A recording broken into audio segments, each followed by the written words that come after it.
بسم الله الرحمن الرحيم وعاهدنا إلى إبراهيم وإسماعيل أن طهرا بيتي للطائفين والعاكفين والركع السجود. سورة البقرہ.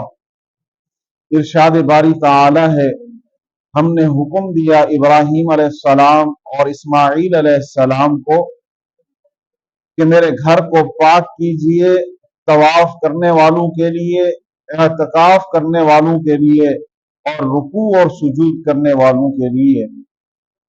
اس آیت سے جو ہمیں درس اور سبق سمجھ آ رہا ہے کہ اللہ نے اپنے برگزیدہ انسانوں کو ابراہیم خلیل اللہ اور اسماعیل ذبیح اللہ کو حکم دیا کہ میرے اس گھر کو پاک کیجئے جس گھر کا میرے لوگ طواف کریں گے اور وہاں پر آ کر اعتکاف کریں گے اور رکوع و سجود کریں گے۔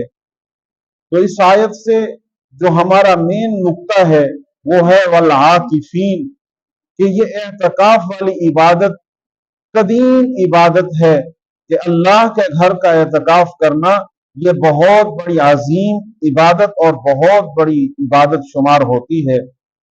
اعتکاف ساری دنیا سے کٹ کر اللہ کے گھر میں آ کر بیٹھ جانا، اللہ سے ہم کلام ہوتے رہنا، اپنے آہوزاری اللہ کے ساتھ شیئر کرنا، اسے اعتکاف کہا جاتا ہے۔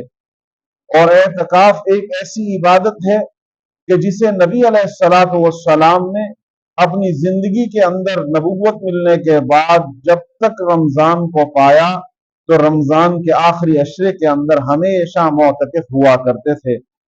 اور اس اعتکاف کی سب سے بڑی فضیلت اور سب سے بڑی بات کہ انسان جب مسجد کے اندر آ کر یکسو ہو کر عبادت کے اندر لگتا ہے تو اسے لیلۃ القدر پانا بھی آسان ہو جاتا ہے۔ لیلۃ القدر وہ رات کہ جس کی ایک رات کی عبادت 1000 مہینوں کی عبادت کے برابر ہے۔ لیلۃ القدر خیر من الف شہر، کہ اگر کوئی انسان اس کی ایک رات کی عبادت کر لے تو اللہ اسے 1000 مہینوں کی عبادت کے برابر ثواب دیا کرتے ہیں۔ تو آج جمعۃ المبارک کا دن اور 20واں رمضان اور معتکف آج شام کو بیٹھیں گے اللہ کے گھر کے اندر، تو یہ اعتکاف بہت بڑی عظیم عبادت ہے، ہمیں اس کے اندر بڑھ چڑھ کر حصہ لینا چاہیے۔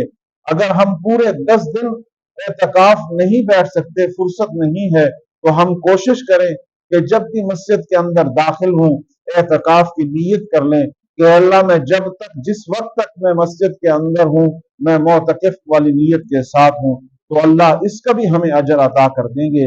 یہ اعتکاف بہت بڑی عظیم عبادت ہے، اللہ ہم سب کو اس عبادت کو بجا لانے کی توفیق عطا فرمائے۔